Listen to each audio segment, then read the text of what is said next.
C.L.R. James is one of the most outstanding black intellectuals of his time. This year, to mark his 85th birthday, an exhibition has been mounted of his life and work, and a new production of his play, Black Jacobins, the first since Paul Robeson took the role of Toussaint Louverture in 1936. James has spent much of his life in England and the United States as novelist, historian, cricket writer, above all, political theorist and activist.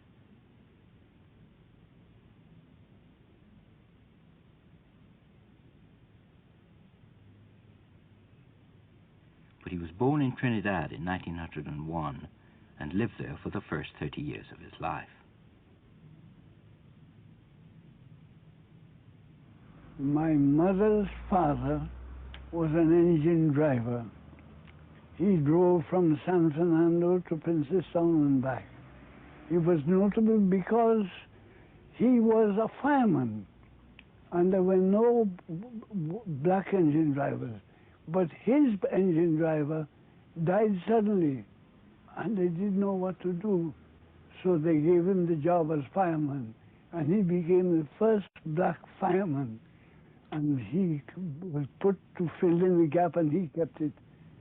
And my father's father came from Antigua, one of those islands, where black men used to see after the sugar. But in Trinidad, black men were not allowed to do that. In Trinidad, that job was done by white people. But he came from Antigua, and he could do it. So when there was a problem in the shop, he said, I can do it. And they put him to do it, and he took it. So on both sides, I came from the black, not so high lower middle class. we were something. And my mother is, to this day, the most persistent reader I know. You say that about both your parents several times. My father was a teacher, and he was trained at the Tranquility Training School, and he was #1. So between them, I grew up. I came to England, and people asked me, but James, how do you speak English so well? I said, I've never spoken anything else. But it's not just that you spoke English. By then, you had read. Not only that, what I'm trying to say is, in the house, my mother read everything, without discrimination, everything. And I'm in the house, she read, she would tell me, don't read that, but she would put it in some part of her press. I would find it and read it. But what kinds of things were you reading?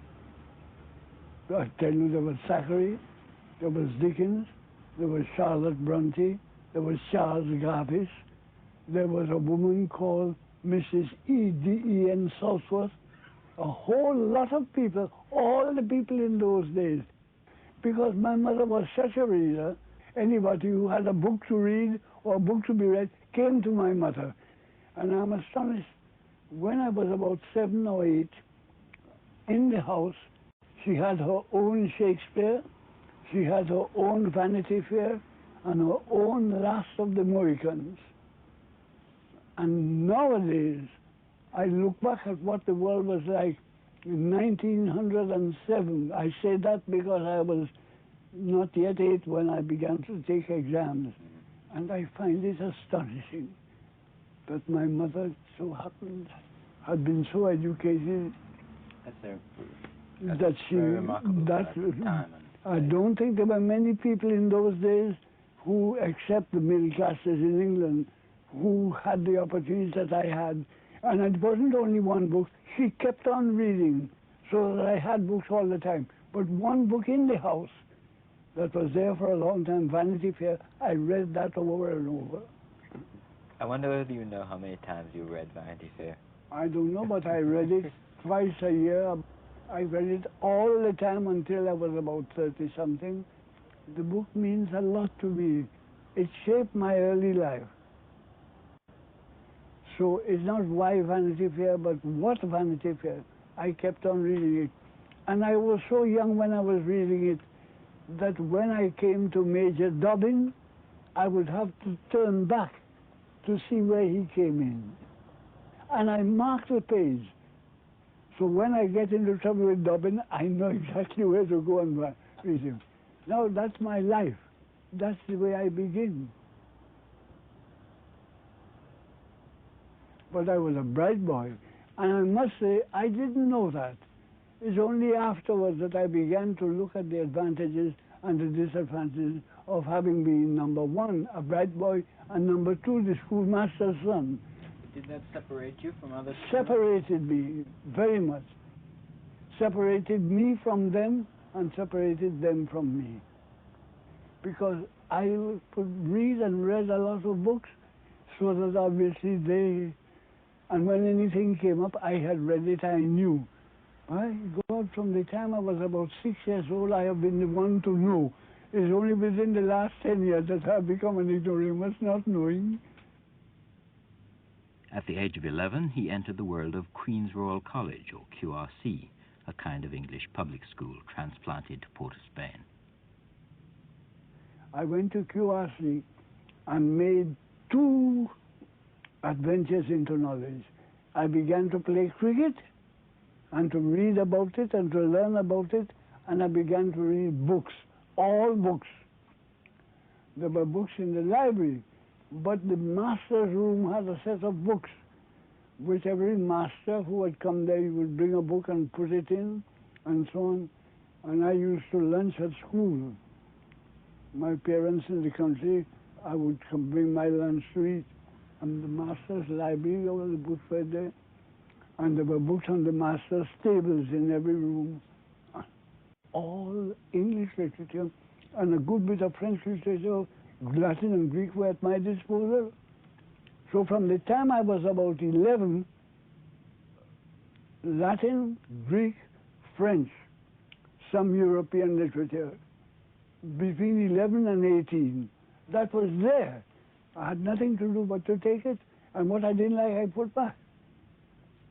There were exceptional circumstances. I want to get, not every boy got a range of literature like that. I happened to take my lunch at the school, and at 11:15, everybody went home, and I had nothing to do but to eat my sandwich, and there were the books.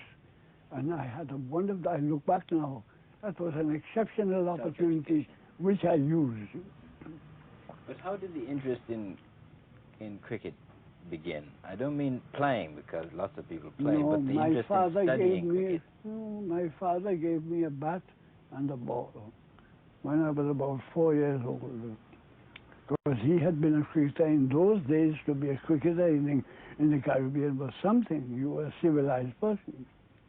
What I look back at is there were 8 masters there. 7 of them were men who had degrees from Oxford and Cambridge. So they gave their stamp to the school. And we grew up that way. In addition, there were books in the library, one by a writer, boys writer called P.G. Wodehouse. Wrote a lot of books about English public school. And I read those books. And those books and the masters, the way they behaved, the way they conducted themselves, the way they spoke, and the games that we played, because I had been playing a lot of cricket with a piece of a bat or some ball or some orange, but it was organized. And there was first 11, second 11, third 11, fourth 11. There we were, organized. So I got into an organized society, different from the one I came from, but it was organized not so much in learning. I paid little attention to what they taught me in school, but I plunged head foremost into the organization of society outside. First of all, the games that we had once a year, and I became a tremendous high jumper. For years, I was the highest jumper in the Caribbean. When at one time I was jumping 5'11", and the world record was 6'3", which told me because we jumped sideways in those days. I was interested in that. Cricket, football I played, But cricket, I learned to become an authority. So I've been writing on cricket since I was about 18. So playing and writing, and not only that, I was the authority, I was the expert. Due to my curiosity, because everything I could find I read, and my marvelous memory. The culmination of his cricket writing came in 1963 with the publication of Beyond a Boundary, one of the most unusual books about sport ever written, treating cricket as artistic and dramatic spectacle, as well as putting it in the context of England, the Empire, and the anti-colonial struggle. But in fact, his first literary efforts took the form of fiction. I'd written a short story. I used to write stories we used to publish. And in 1928, a volume appeared, The Best Short Stories of 1928. Every year, the volume used to appear with the best short stories of England, and there in the middle of it was my short story. Thereupon, a lot of information was conveyed to the Caribbean people. One, that James was a writer, and number two, to James, that he could write. The best short story, such thing had never crossed my mind, but from that time, more or less, I was going to be a writer. I believe I'd had it in mind early. That is, I was about 7 years old. We were still living in Northwest, but that I can go by. And I wrote a story, and I showed it to my mother, about 10 pages in a copybook. And she said, that is the last of the Mohicans that we've been reading. You only take it from there and you put it in Trinidad. So I said, okay. For his next book, James turned to politics. He wrote a short biography of the white Trinidadian labor leader, Captain Cipriani, one of the first to pose the question of Caribbean independence. This was later published as The Case for West Indian Self-Government in London in 1932. Is your decision to write the biography of Cipriani really your first political involvement? Involvement, I think you are correct. But in all previous people who were talking about independence or putting up for elections against the establishment, I was in favor. All the young people who were literary or well-read were in favor generally. But involved, the actual writing about Cipriani was quite a step, because nobody had done anything like that before. And when it was heard that I was doing it, a lot of people told me, or wanted to know. I went around speaking and showed it to Cipriani. He said, by all means. It was a step not only for me, but for everybody, that Cipriani's biography should be written. Now I want to ask you something about your formation at this stage, because on the one hand you've spoken a great deal about the importance of Queen's Royal College, a school in Trinidad very much modeled on a kind of English public school, and of the influence of teachers with an Oxford and Cambridge background, and the strong influence of English literature, etc. That's one model and a powerful formation for you. On the other hand is this growing involvement in the Caribbean and West Indian independence, etc. How do you reconcile these two forces at that stage of your life? I didn't have to reconcile, because I got interested in the struggle for colonial independence. It wasn't so much Africa as India. Nehru and Gandhi became very important, and we talked about them and felt that the Caribbean, Trinidad, was a part of it too. And the Labour Party in Britain, which used to talk about independence and so forth, so in general, we had our feet pointed the correct way. We didn't do so much, but there we were.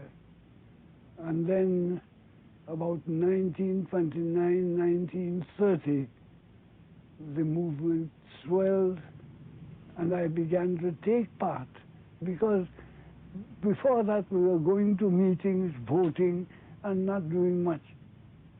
Your novel, Minty Alley, is not published until later, but it's written in this period. It was written about 1928.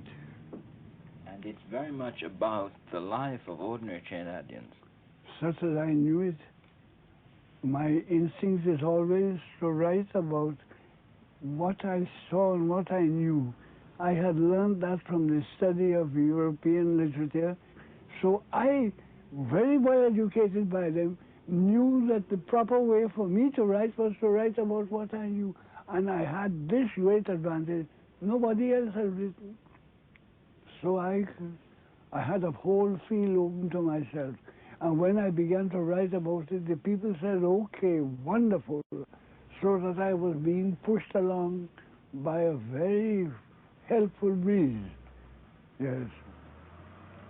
It's at that time, in 32, that you take the decision to go to England. I had felt before that ultimately I had to go to England because they were only publishing little pamphlets and so. To make a living as a writer, I had to go to England. And people told me, you're going to starve. Writers in England don't. But Larry Constantine told me, you come and you'll see how you get on. And what happened when I went is quite a story. Tell me, what's your first impressions of England in 1932? I was in London for about 3 months, March till about May.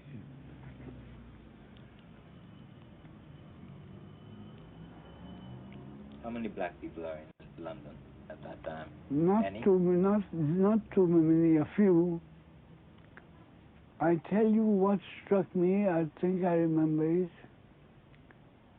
the familiarity between white women and black men.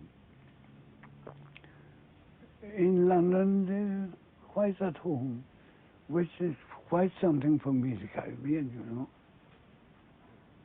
But my eyes were open and I realized that this was not some Trinidad expanded to Europe, but this was what really mattered. I tell you what surprised me somewhat. The East End, the poverty and the broken down houses and the cheap restaurants where you got a cup of tea and a piece of toast or stale cake. When I said, but that ain't too different from, yes. But nevertheless, you know, I am fairly level-headed. I realize the British Academy concerts and all that, we didn't have that. And the picture gallery and the books and all that. Then I went to Paris. Tremendous. Paris impressed me more than London because of the books and the concentration of the Paris intellectual life. England was not like that. After arriving in England in 1932, James set off for Nelson, Lancashire. There he lived with his old Trinidadian friend, Larry Constantine, the great cricketer, later to become the first Black Lord. James still played cricket, and more importantly, got a job writing about it for the Manchester Guardian as Neville Cardiss's deputy. He became an active member of the Independent Labour Party, the ILP. Most importantly, he made his first encounter with Marxism as a political theory. And the editor of the Nelson newspaper was a man named Cartmel. And they all were very pleased that Larry Constantine, the cricketer, should have a person like C.L.R. James writing for the Manchester Guardian. So I went to his office and he said, well, Mr. James, here are these books, and he gave me the history of the Russian Revolution by Leon Trotsky, Volume 1. And another book he gave me was The Decline of the West by Spengler. So I read both those books and immediately began to see the vast amount of history which I knew.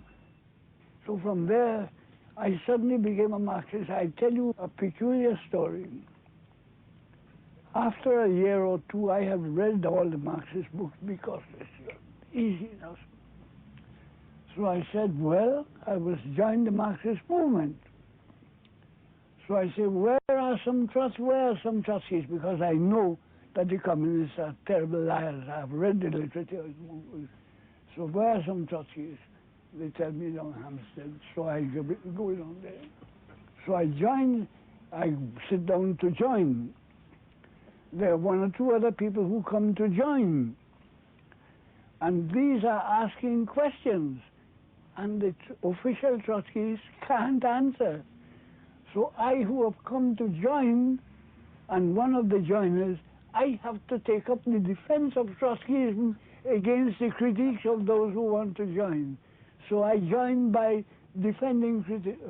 I become a very important person. In 2 shakes, I'm chairman of the Trotskyists. What? You were persuaded by Trotsky's account of the Russian Revolution. I was persuaded by that. And by Trotsky's account of what had happened in the Soviet Union? I read, but I must say, I read the Stalinist account. I bought the Stalinist books, I read them. Both of them were referring to Lenin. I bought the 12 volumes of Lenin, read them, referring to Marx, and I bought Capital Volume 1, the 18th movie of Louis Bonaparte. I read all of those, and then I said, no, I am a Marxist and I want to join the Trotskyists. But I had read them before so when I went in there, they didn't have to teach me anything. I had to teach them. And there was one Trotskyist organization in that period? There never is one Trotskyist organization. But there is one organization and there are one or two around. But it hadn't split up really then. Not only was the Trotskyist organization in Britain, it was international. We used to go to Paris and have conferences there, and I always went to the conference. And to be quite honest, I went because it was good to go to an international conference, but I thought the food was wonderful. So I always went to every conference. I had 3 or 4 days eating, because in England, oh God of mercy. But you were also very active in Trotskyist politics in England in that period, because I know people who heard you speak I was a lot the secretary of the British Trotskyist organization. Oh yes, I was very active. Not only was I very active, I was known as such. And people used to say, not only I was a Trotskyist, I'm just talking about history, that is the real Marxist in England. All that before the war. I had a real reputation in Britain because I didn't only know about Trotsky and Stalin, I had read the classics of Marxism and my memory, I understood them. So people would send for me to Bristol, Glasgow, Aberdeen, Nottingham, North Wales, South Wales, Swansea, all over the goddamn place. Come and talk. And they didn't want to hear so much about Trotskyism. They wanted somebody who would talk about Marxism, very much concerned about the theories of Marxism, and somebody who would expound it. James became deeply involved with the African independence movement, editing pamphlets and working closely with George Padmore, a fellow Trinidadian. Padmore was not a Trotskyist, but a communist, who had spent a number of years working in Moscow, but who by this time was primarily concerned with colonial freedom and the anti-imperialist struggle. Padmore and I had known one another as boys, 10 years old, in the Caribbean. His father was a teacher, my father was a teacher. They both were friends, and they used to meet and speak, and we and George and I used to play together. But his father's name was Nurse, Alfonso Nurse, and he was Malcolm Nurse. Then he left and went away, and I in the Caribbean began to read as the years went by and hear about a revolutionary leader named George Padmore. So I come to England. We come to England in 1932. Somewhere in 34, 35, I hear that Padmore is coming from America or is going to have a meeting in London. So I go to see the great man. I go and see Malcolm Nurse. So he said, well, boy, how is it? And after the meeting, we went somewhere. and having something to eat till 4 in the morning talking. In spite of your political differences, you and Padmore are increasingly able to work together. We were always able to work together. George would be in the Communist Party, I was a Trotskyist, but that didn't matter. We would always meet and talk and eat together. And is that around the African question? And no, it wasn't. We were friends and became friends. Padmore was a great admirer of Marxism. And although he had left the Moscow people, he made me to understand that for him Marxism still remained the center of his political ideas. And we formed the Pan-African Congress. When was that? About 1937, I believe. I was the chairman. It was very vague. We got together, but we chiefly to the idea of Africa. Caribbean didn't matter so much. He was full of the African history, Marxism, and I was full of the European history, which he appreciated as something. I used to insist that Marxism takes off from where the historians, politicians, and economists of the bourgeois society finished. There Marxism begins, political economy and so forth. And Padmore very much appreciated that. In addition to that, he was a very social person, a very fine person. He's very good looking, very elegant, and so forth. And a Marxist, undeviating, but ready to talk to anybody.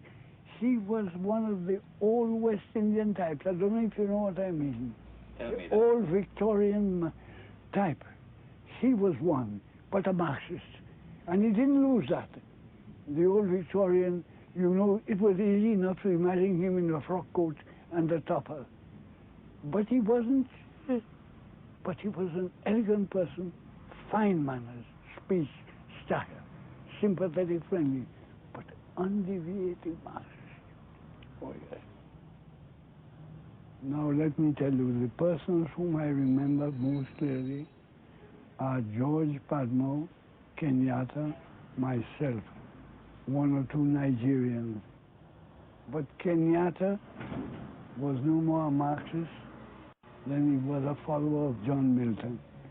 Kenyatta joined the movement because it was a struggle against the imperialists. Padmore kept a balance, but his orientation was to make the movement be aware of the colonial struggle. I was the chairman, but Padmore was the one.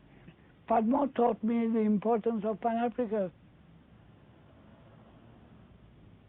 James's major work of this period was Black Jacobins, a history of the successful slave revolt in 1791 in what was then Saint-Domingue and is now Haiti.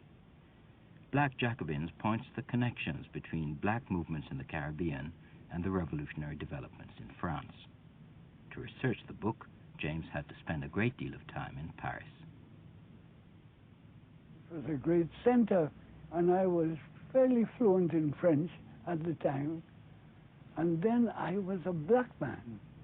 And what was remarkable, that they really were surprised that I knew more about French literature, apart from Greek and Roman, than they did, than some of the French people did, because the French people were reading modern French literature, but I had done Molière and Racine, Corneille at school, and I taught it. So here was I, black, and I didn't know too many black people in those days, speaking French and familiar with French literature. I remember walking along with Braun, very intelligent man, Czechoslovakian, was killed afterwards, but fluent in English literature and everything else. And we were walking along the street in Paris, and he was very sophisticated, very made a reference. He says, that question slipped me, and I told him, I think I must have told him Racine or Corneille. So he stopped, but I remember, he said, James, where do you come from? And I had to explain to him, I said, your problem is, in regard to me, you have in mind Africa, African tribes, African language. West Indian is not that. English is my native language, and I was 10 years of age, I was doing Greek and Latin.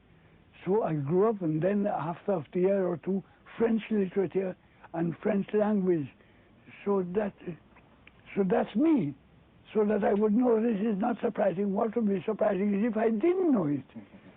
So, Are you the, had people worked on the primary documents of the San Domingo Revolution in Paris before you went into those archives? Some writers. There were no people in English, but there were French writers who had done. But none of them were Marxists, you see. And I had an angle, a method of handling the same material that they had handled with different results. That book created quite a sensation. It still remains the standard text, you know, after nearly 50 years. And they, in France in particular, they were glad to see it because there were no such books. Okay, with all due respect, can we come to an end? I'm very tired.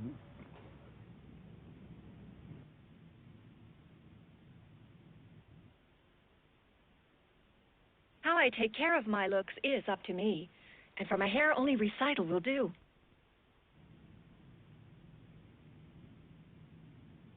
You've written eloquently in this period about your friendship and relationship with Paul Robeson.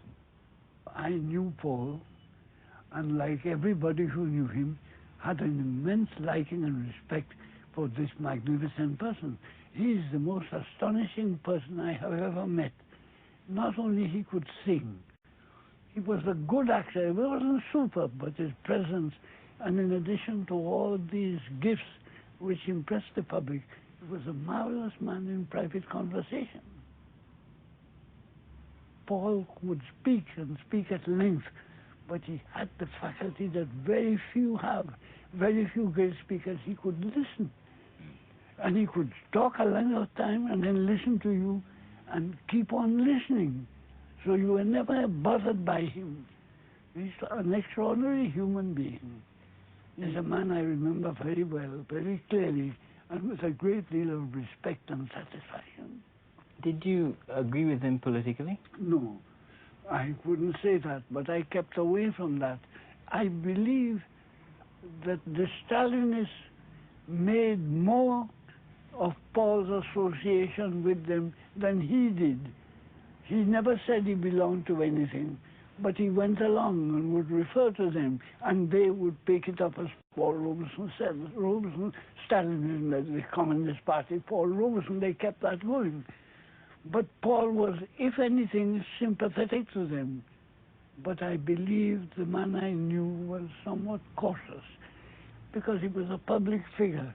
And to commit himself to those people would have been a technical mistake, a social mistake. In addition, personally, well, they're ready. They were Paul Robeson all the time. If you listen to them, you would believe. But he, even talking to me, he would say, well, you know, Ciela, leave it there. Of course, Robeson played Toussaint Louverture. Yes. That was He played Toussaint Louverture. That was before I went to the United States. That was in Britain here. And I wrote the play before I published The Black Jacobins. I don't know what was in my head. And then somebody saw it and told me. So I used to, everybody used to talk to Paul and be glad to be in his company. In the 30s, it was very difficult, you know. Black people were isolated, there were so few of us. So I used to meet him periodically. We'd have some tea somewhere or something. Some people talk. So I met him and I told him, by the way, I have a play, you know. And people think that you would do very well. I think so too. He said, well, let me see it. And in those days, there weren't many plays in which a leading part would be played by a black man. So he read it and told me, yes, I would. And from there it went. That was written before Black Jacobins was published, written but the before. whole conception of Black Jacobins The conception was there, but I had written essays here and there, and I delivered lectures.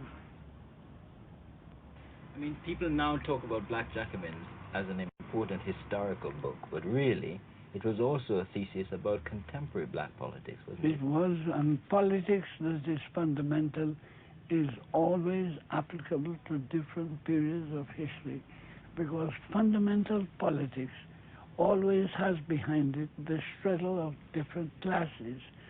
Different sections of the class can struggle and kill one another, but that is not much a social event as when one social structure is fighting against another part of the social structure. Certain logical and historical things emerge which are applicable to similar periods 1,000 years before or after. But what is the significance of Toussaint Louverture for you? I mean, how do you see the connection between those events in Haiti then and the 20th century politics? I have already said during the last few minutes that any great revolutionary event in history, from it you can always find principles and historical movement ideas that are applied to others. I was saying that before. Now, that is so in any great revolution, and the San Domingo Revolution was the first great revolution of black people. Now, when you consider the role that Africa was going to play in the world in the years to come, that then acquires a significance. Furthermore, it was a part of the French Revolution, so that you have in that historical event a duality in which it takes part in the great revolutions. Is very important. The first was the British, and at the same time, it points the finger to the revolutions among colonial peoples, so that that revolution is something that is worthy of consideration by every type of historian. If even you study the French Revolution, that is the extreme point of the French Revolution in Europe, but at the same time it's the beginning of the colonial upheavals. So that is, from the point of view of the historian, a significant, in fact, a dominating feature of the study of history. That's a wonderful connection. But for you, it's not just by chance that that happens in the Caribbean, is it? The important thing as far as I'm concerned is the date of my first book, The Black Jacobins. It is 1938. That's to say, it is before World War II and all that took place after. It, somehow or other, I believe, well, I don't want to go into this, but I believe it is the fact that I'm from the Caribbean. Why do you attribute it to that, though? No, 1938 is a very important year in the Caribbean, after all. Yes, it's but the coming to consciousness of the Caribbean labor movement. But I don't want to go into that because it will lead me too far. In 1938, C.L.R. James went to the United States for what turned out to be a major phase of his political life, but which at the time he thought would only be a short visit. Had you always wanted to go? I wanted to go, but not particularly. When you My went, orientation was towards Britain, from literature, history. When you went, did you realize you'd be there so long? No, I didn't. I went intending to come back, but I stayed, and I decided, well, it would be good to stay a little longer, and I asked one or two people, particularly Freddie Forrest, Raya Dunayevskaya, and she persisted in telling me, don't go back, stay. She felt that I was introducing something that the movement needed. Now, this is the period when you met Trotsky No, in 38 I met Trotsky. Yes. And I was a member of the Trotskyist movement with many doubts, political doubts. One has them everywhere. All my ideas today are not definitive, but I met him in this about March 38, and I had just spent a few days in Mexico talking to him, and then something happened. My doubts became certain because Trotsky had answered nothing of all that was developing inside of me. I wanted to know this and that. And I came to the conclusion then that an international in the form of a certain body of people organized to lead the masses, that was finished. We had arrived at a stage where there was no need to any leading organized body. I'll come to that in a minute, but I want to know what your impression of Trotsky was, nevertheless, in That spite is of the a question always asked me, and it's a question that I cannot answer. What is the impression have I got of Trotsky? Was he a tall man or short man? Well, no, I mean, were you impressed by him? I was impressed by him. And as a matter of fact, I couldn't be impressed by him because I had read it all before. So there it was in person what I already had in mind. People ask me that question, particularly Americans. They are very much impressed with the personality, but I was impressed with one thing. He moved about in languages with a facility that me, Anglo-Saxon mentality, found very strange. He would speak as he spoke in English and had prepared because of me. But frequently, he couldn't find an English word, he would use a French word. But in between, German, Russian, whatever, that dazzled me. But what he said did not impress me particularly because I knew it all before. I had read his writings. I was educated not on Marx, but on the Trotsky's writings. I went to Marx and Lenin afterwards. James's mature political position, which has influenced countless black generations since then, was crystallized in the course of his final break with Trotskyism. He now began to develop, write, and speak about this position under the pseudonym J.R. Johnson. James returned to the roots of Marxism, developing his own view of Lenin's contribution, which led him to emphasize the self-activity of the working class and the autonomy of the black struggle, as opposed to the often held view of the party as the vanguard and centralizing force of the revolution. The common view here would be to associate Lenin's name and Leninism with a very strong position on democratic centralism. That is the common view. But that is not my reading of Lenin. Lenin was driven to that because the social democracy had broken entirely with what he had expected of it. It's very important to know that Lenin did not expect the social democratic betrayal in 1914. Then he became more concerned than ever with the independent party. You can misread his early writings where he said it merely passing. But it is the betrayal in 1914, which he didn't expect at all, that startled him. And he began to say, they are one party, we have to form another one. Now that is important to remember, because the emphasis on the party was the direct product of the betrayal in 1914. And his writings before and afterwards, the last writings in 1923, show that he still had in his mind a democratic revolutionary movement. James has always written on a wide variety of subjects, historical and cultural. Always in his writing, he is connecting important historical moments with great literary and artistic figures like Shakespeare and Michelangelo, Picasso and Herman Melville.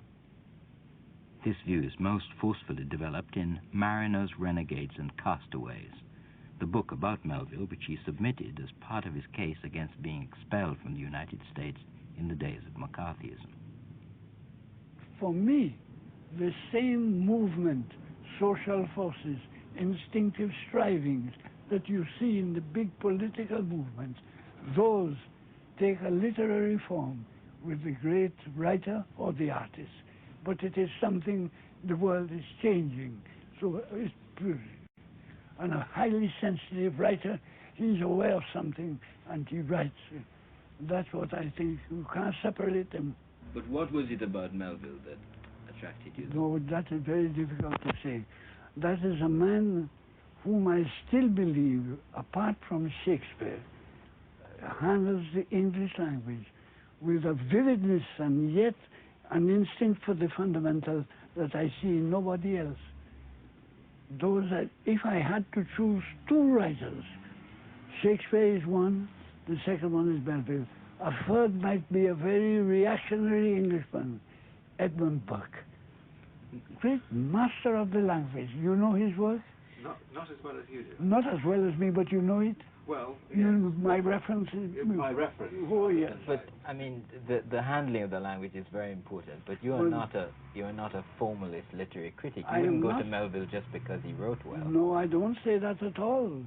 I believe that mastery of the language is not a gift that you are a good writer, but this mastery of the language means that in reality, all reality finds a new expression, and a powerfully new language means a powerfully new expression of the reality.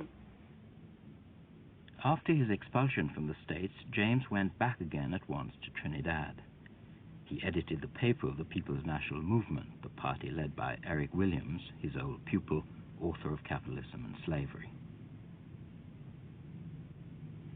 James had always argued that the Caribbean should not be dependent on the United States, but this was not the view of Eric Williams, by then Prime Minister, who wrote to a local newspaper dissociating himself from James's position. The Americans insisted, I have heard so, that they would give help. They would help the Trinidad government. But the first thing they wanted to be sure of was his relation with James.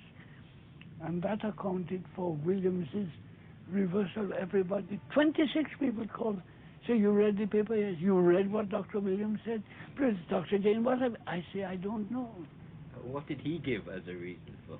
No, he gave no reason. He merely indicated that he was not hostile to the domination that the British, and through the British, the Americans, exercised over the Caribbean, while we had been writing all the time that that was the enemy, that was the people we have to deal with. And this article said, no, it's all right.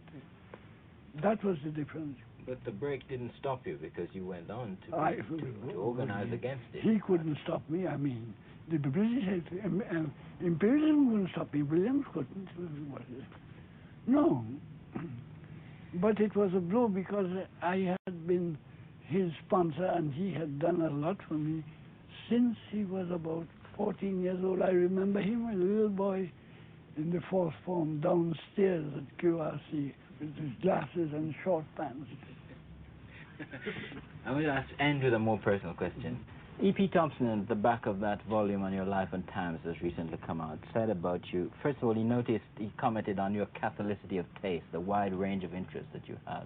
Secondly, on the revolutionary thrust of your thinking. But he also said something at the end about that it also has something to do with what he called the proper appreciation of the game of cricket. Are the things connected? No, not to me. They may be. I could sit down and make all sorts of connections. I don't want to do that because I couldn't do that and carry any conviction. But beyond the boundary begins to carry conviction. That is a whole book. But to sit down and talk to you for 5 minutes, that I don't want to do. But you're still deeply involved in what happens on the cricket pitch. Absolutely. It matters, not just as a game. No, I like it, and people are involved. And when a cricket match lasts for 5 days, today in 1984, and you get thousands of people turning up for 5 days, the modern world don't spend 5 hours on anything. They will finish up with it and go 5 days. In other words, that thing has penetrated deep into fundamental realities so that people in 1984 can go and spend 5 days. But historically, does it matter who wins there? No, it doesn't matter who wins to me. I used to want the West Indians to win, and that remained with me for a long time, but now I don't care. When you look back at your life, would you think of yourself as basically an optimist or a pessimist? Or are those not the sort of terms you'd use? I never dream of using them. I deal with the historical facts as they are. What will happen tomorrow, I don't know. But by and large, I believe what Marx has said, socialism or barbarism. So it's socialism with everybody taking part, or barbarism, some brutal people who dominate millions of people today. Socialism or barbarism. Oh yes.